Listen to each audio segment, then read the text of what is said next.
women prior to 20 weeks. But I think my view better aligns with most people's intuitions that the death of a human embryo or fetus is far, far different morally than the death of an ovum. But they're not valuing that fetus, they're valuing what it would become. And again, I agree with what you're saying, but I think that you're skipping over really important steps. If I steal $10,000 from somebody, did I steal $100,000 from them? I didn't. But if I steal $10,000 from somebody when they're 20, maybe when they're 25, they're like, oh God, like if I would have invested this, or 27 over 7 years, maybe I could have had $100,000. So when they're 25, they might feel really bad. They feel like I should be $100,000 richer, but that doesn't change the fact that 7 years earlier, I only stole $10,000, not $100,000. So if somebody loses a fetus, they might feel bad because now they're missing the child that could have been. Much the same that if somebody would have connected with the right person earlier in life, maybe they could have had a wonderful marriage, but just because they're mourning the fact that they didn't meet a person at the right time doesn't mean they're suddenly divorced. The marriage never happened the same you're way saying that the child never when developed. somebody grieves over a miscarriage at, let's say, 12 weeks, that's the same grief as like misconnections on Craigslist. Like, oh, he could have been the one. Yeah. Okay. Well, I'll leave it up to our listeners to see if that is plausible.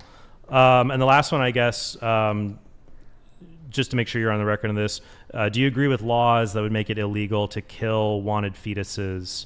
Like, let's say a woman's pregnant, she's really excited, her boyfriend is like, I wanted you to get that abortion, and he slips her a drug, or he like kicks her in the stomach or something to kill the baby, to kill the unborn human being, and that human being dies, or he kills the pregnant woman, and this 12-week fetus dies along with her. In like 35, 38 states, and under federal law, that would be homicide for killing that unborn human being. Do you not agree with those laws? Prior to 20 weeks, no. Okay. Alrighty. So, and like I said, and I'm fine to pitch back over to you. You can interrogate. I have more for you, but you can interrogate me also. I want to recap your view and what it leads to. Well, just to recap, it's permissible to kill infants who have not been conscious yet, to kill toddlers. Oh yeah, what if toddler loses all of his memories? And they're not going to come back. He's at the same stage as like a 19-week fetus. It's impossible. That's like asking me, like, are you killed when you teleport on Star Trek?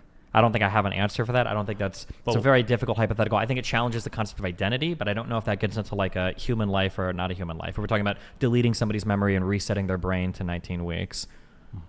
But why does it? Because I guess here is, what if I gave you this argument? Hold on, I have here, because the symmetry argument you were making, I feel like it is, I can make a better one that runs on the same principles. Okay. So what about this argument? A person stops, I don't endorse this for everything, but let's just do it for this discussion. Okay. A person stops existing when future conscious experience becomes impossible for that individual. Okay. Do you agree with that? When future conscious experience becomes impossible for that individual, yeah, they lose the ability to have a conscious. Yeah, sure. All right. So a person stops existing when future conscious experience becomes impossible for that individual. Number two, a person exists as long as future conscious experiences are probable for that individual. Well, they had one prior, yes. Because otherwise, that sentence is meaningless. Then why don't I add this rider to it then? And any conscious experiences they have must be psychologically connected to any previous experiences. Maybe. It's just the sentence that you gave. A person exists as long as future conscious experience is possible. So you've got the future conscious experience in there, but when you say a person exists, that person, I think, begs the conscious experience, because I don't know what it means for a person to exist if there is no conscious experience yet. I'm just trying to do the exact same symmetry argument you're doing. That if you stop existing if you were an individual, okay, and you stop existing when for this individual future conscious experiences are impossible. Correct. Then why can't we say, then the other one would be, for this individual is a person as long as future conscious experiences are probable. Yeah. As long as when you're making the graph and the math thing, you have to have the filled in circle and then the ray. It's just saying, like, look, this person, future conscious experiences, if they're impossible, you are not a person. Correct. So the symmetry for that, and in fact, I'm actually being generous because the symmetry would not be improbable, it'd be possible. Sure. So my point would just be then, if a person stops existing when future conscious experience becomes impossible, why can't we say a person exists as long as the future experiences are possible, and a person starts existing at the first moment those experiences are possible? I think that is my position. It isn't, because I would say, so for example, if somebody ends up in a persistent vegetative state, they've lost their immediate capacity to have conscious experiences. But some people do come out of persistent vegetative states. Okay. All right. So the point is not that they're able to have conscious experiences. It's just that at some point in the future, they will be able to do that. Okay. Okay. So then wouldn't it follow then for that individual, even when they were an embryo, they're in the same position? At some point in the future, they'll have conscious experiences. I feel like your rejoinder is just going to be the PVS person has the machinery for it, the embryo doesn't. But I just don't see how that's relevant to the symmetry here. Because when you say the fetus will in the future, Yes. It hasn't yet. There's no person yet. A person in a vegetative state or a coma, there is a person to speak of. If I have a coma right now, you can say, Stephen was a person, and he might have a future conscious experience. If I haven't even existed yet, there's no Stephen to even speak of. Right, there's nothing there to speak of. Yeah. But every being with conscious experiences will have a first experience. Correct. And I think that happens at 20 to 28 weeks. Do you think a one-cell organism is having an experience? No, it's not. Do you think a 20-cell organism is having an experience? But I would say what makes you a person is not the moment you have the experience, but that you're the kind of being who can have those experiences. Just as someone who is brain dead is the kind of being who will never have those experiences. An embryo what's the difference between an embryo and a corpse?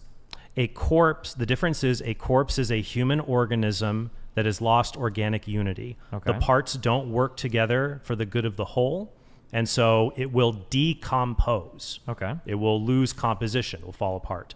An embryo is a living organism. Its parts work together to grow other parts. When it becomes sophisticated enough, it will grow a brain to take over, to keep development going. That's only with the help of the mother, though, right? Well, all of us need our mom's help when we're little. We need to be fed. We need to be we need Nothing shelter. else past birth needs to be connected biologically to another thing, right? So whatever definition you give of the zygote, the single cell, the union, I would argue you could give that same definition for a sperm or an egg. You can argue that a sperm or an egg on its own will never develop into anything. The sperm or the egg need an egg or a sperm. However, the fetus will never develop into anything. It needs the sustenance from the mother, right? So here's the difference. I believe that something is an organism if you can give it time, nutrition, and a proper environment, and it has the capacity to develop into a mature member of a species. And it only needs those three things: time, nutrition, proper environment. However, that's great, but that's entirely arbitrary. Why? Because It's a definition of an organism. It's different. That's why sperm and egg and cancer cells, they are body parts. You give them time, nutrients, and environment, they'll always be that same type of thing. They cannot develop. It depends on how we define environment, right? Because a sperm put in the environment of an egg will eventually join and become, as it grows with inside the womb, into something like a human eventually, right? Right, but I would say that when the sperm and the egg combine, the sperm and egg no longer exist anymore. They've undergone a substantial change. They're defined as being... What do you think is more different? A sperm or a one-celled organism from a 9-month baby? What do you think is more different there? Wait, come again? There's one sperm or one egg. What's more different? The one sperm and the one egg to the zygote, or the zygote to the 9-month fetus?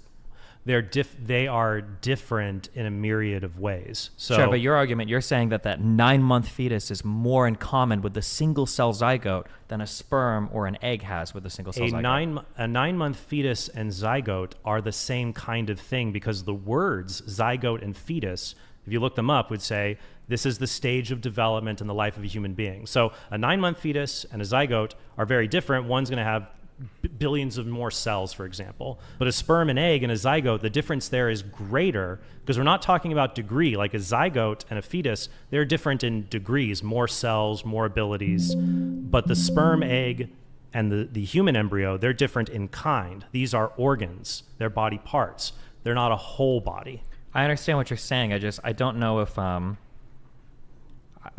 pushing you on the arbitrariness of your saying a difference in kind, because that single cell organism is